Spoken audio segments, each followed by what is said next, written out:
ಶಿವಮೊಗ್ಗ ಜಿಲ್ಲೆಯಲ್ಲಿ ಬಜರಂಗದಳ ಕಾರ್ಯಕರ್ತ ಹರ್ಷ ಅವರ ಹತ್ಯೆಯನ್ನು ಖಂಡಿಸಿ ರಾಷ್ಟ್ರೀಯ ಹಿಂದೂ ಪರಿಷತ್ ಪ್ರಧಾನ ಕಾರ್ಯದರ್ಶಿಯಾದ ಅನಿಲ್ ಯಾದವ್ ನೇತೃತ್ವದಲ್ಲಿ ಪ್ರತಿಭಟನೆ ನಡೆಯಿತು.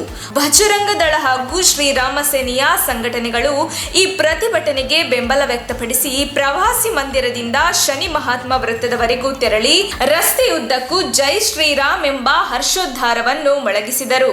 ಬಳಿಕ ಗ್ರೇಡ್ 2 ತಹಶೀಲ್ದಾರ್ ಸುಮತಿ ಅವರಿಗೆ ಮನವಿ ಪತ್ರ ಸಲ್ಲಿಸಲಾಯಿತು.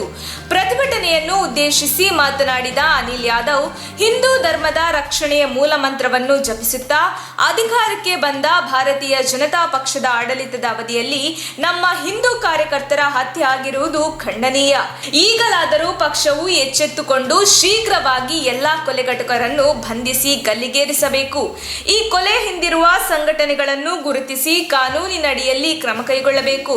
ಎಸ್ಡಿಪಿಐ, ಪಿಎಫ್ಐ, ಸಿಎಫ್ಐ ಸಂಘಟನೆಗಳನ್ನು ಕೂಡಲೇ ನಿಷೇಧಿಸಬೇಕು ಮತ್ತು ಮೃತಪಟ್ಟ ಕುಟುಂಬದವರಿಗೆ 50 ಲಕ್ಷ ರೂಪಾಯಿಗಳ ಪರಿಹಾರವನ್ನು ಸರ್ಕಾರ ತಕ್ಷಣವೇ ನೀಡಬೇಕೆಂದು ಒತ್ತಾಯಿಸಿದರು. ಶ್ರೀರಾಮ ಸೇನೆಯ ಸಂಚಾಲಕ ರಾಮಾಂಜಿ ಮಾತನಾಡಿ, ಹರ್ಷನ ಕೊಲೆ ಪ್ರಕರಣದ ಆರೋಪಿಗಳನ್ನು ತಕ್ಷಣ ಬಂಧಿಸಬೇಕು ಹಾಗೂ ಹಿಜಾಬ್ ವಿಚಾರ ಕೋರ್ಟಿನಲ್ಲಿ ವಿಚಾರಣೆ ನಡೆಯುತ್ತಿದ್ದು, ಕೋರ್ಟ್ ಮಧ್ಯಂತರ ಆದೇಶದ ಮೇರೆಗೆ ಶಾಲಾ ಕಾಲೇಜುಗಳಲ್ಲಿ ಸಮವಸ್ತ್ರ ಕಡ್ಡಾಯ ಎಂಬ ನಿಯಮವಿದ್ದು, ಕೆಲವು ಮುಸ್ಲಿಂ ಸಂಘಟನೆಗಳ ಕುಮ್ಮಕ್ಕಿನಿಂದ ಮುಸ್ಲಿಂ ವಿದ್ಯಾರ್ಥಿಗಳು ಶಿಕ್ಷಣದಿಂದ ವಂಚಿತರಾಗುತ್ತಿರುವುದು ಬೇಸರದ ಸಂಗತಿಯಾಗಿದೆ ಎಂದು ತಿಳಿಸಿದರು.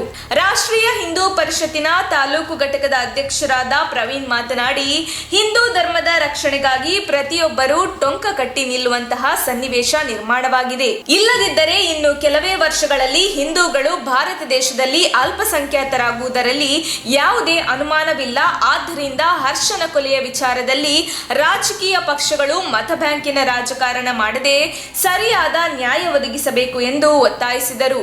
ಈ ಸಂದರ್ಭದಲ್ಲಿ ರಾಷ್ಟ್ರೀಯ ಹಿಂದೂ ಪರಿಷತ್ ಸಂಘಟನಾ ಕಾರ್ಯದರ್ಶಿ ಮಂಜುನಾಥ, ನಾಗಲಮಡಿಕೆ ಹೋಬಳಿ ಅಧ್ಯಕ್ಷ ವಿಜಯ್, ಪೆದ್ದರೆಡ್ಡಿ, ರಾಮಮೋಹನ್, ತಿಮ್ಮರಾಜ್, ಬಜರಂಗದಳ ತಾಲೂಕು ಸಂಚಾಲಕ ಸುಮನ್, ನಾಗಭೂಷಣ, ಬಾಬು, ಗುರು, ನರೇಶ್, ಕೃಷ್ಣಗಿರಿ, ದಿವಾಕರ್, ಸೀನಾ ಹಾಗೂ ಇನ್ನೂ ಹಲವರು ಹಾಜರಿದ್ದರು.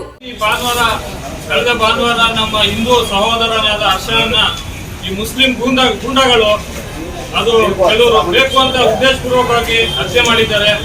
ಅವ್ರ ವಿರುದ್ಧ ಕಠಿಣ ಕ್ರಮವನ್ನು ತಗೊಂಡು ಮತ್ತೆ ಇದರಿಂದ ಯಾವ್ಯಾವ ಸಂಘಟನೆಗಳು ಕೈವಾಡ ಇದೆಯೋ ಆ ಸಂಘಟನೆಗಳನ್ನ ಬ್ಯಾನ್ ಮಾಡಿ, ಮತ್ತೆ ಈ ಸರ್ಕಾರ ಏನ್ ಹೇಳ್ಕೊಂಡ್ ಬಂದಿದೆ, ನಾವು ಹಿಂದೂ ಸರ್ಕಾರ ಹಿಂದುತ್ವ ಪರವಾಗಿರ್ತೀವಿ ಅಂತ ಹೇಳ್ಕೊಂಡ್ ಬಂದಿರ್ತಕ್ಕಂಥ ಸರ್ಕಾರ ಹಿಂದೂಗಳಿಗೆ ಇವತ್ತು ನಮ್ಮ ಹಿಂದೂ ಸಂಘಟನೆಗಳಾದ ಬಜರಂಗದಳು, ಶ್ರೀರಾಮ್ ಸೇನೆ, ವಿಶ್ವ ಹಿಂದೂ ಪರಿಷತ್ತು ಈ ಸಂಘಟನೆಗಳೆಲ್ಲ ನಮಗೆ ಇವತ್ತು ಸಾಥ್ ಕೊಟ್ಟು ನಾವೆಲ್ಲ ಬಂದು ಇವತ್ತು ನಮ್ಮ ಯಾರು ಹರ್ಷ ಎಂಬ ಹುಡುಗರ ಮೇಲೆ ಹತ್ಯೆ ಆಗಿತ್ತು, ಆ ಹುಡುಗನಿಗೆ ನ್ಯಾಯ ದೊರಕಿಸ್ಕೊಡ್ಬೇಕು. ಅವ್ನ ಹತ್ಯೆ ಮಾಡಿರೋ ಕಿಡಿಗೇಡಿಗಳಿಗೆ ಗಲ್ಲು ಶಿಕ್ಷೆ ಆಗಬೇಕು. ಆಗ ಅವರ ಕುಟುಂಬಕ್ಕೆ 50 ಲಕ್ಷ ಪರಿಹಾರ ಧನವನ್ನು ನೀಡಬೇಕೆಂದು ಈ ಮುಖಾಂತರ ಮನವಿಯನ್ನು ಮಾಡಿಕೊಳ್ತಿದ್ದೇನೆ.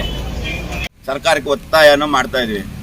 ಮತ್ತು ಅದೇ ಥರ ಕಳೆದ 2 ತಿಂಗಳಿಂದ ಹಿಜಾಬ್ ವರ್ಸಸ್ ಕೇಸರಿ ಎಂಬ ಏನು ಗಲಾಟೆ ನಡೀತಾ ಇದೆ, ಅದರಲ್ಲಿ ಈಗ ಸರ್ಕಾರಕ್ಕೆ ಕೋರ್ಟ್ ಮಧ್ಯಂತರ ಆದೇಶ ನೀಡಿದೆ.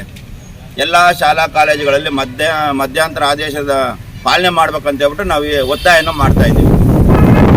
ನಮ್ಮ ತುಮಕೂರು ಮಾಧ್ಯಮದ ವಿಶೇಷ ಸುದ್ದಿಗಳನ್ನು ನಿರಂತರವಾಗಿ ಪಡೆದುಕೊಳ್ಳಲು ಚಾನೆಲ್ ಅನ್ನು ಸಬ್ಸ್ಕ್ರೈಬ್ ಮಾಡಿ.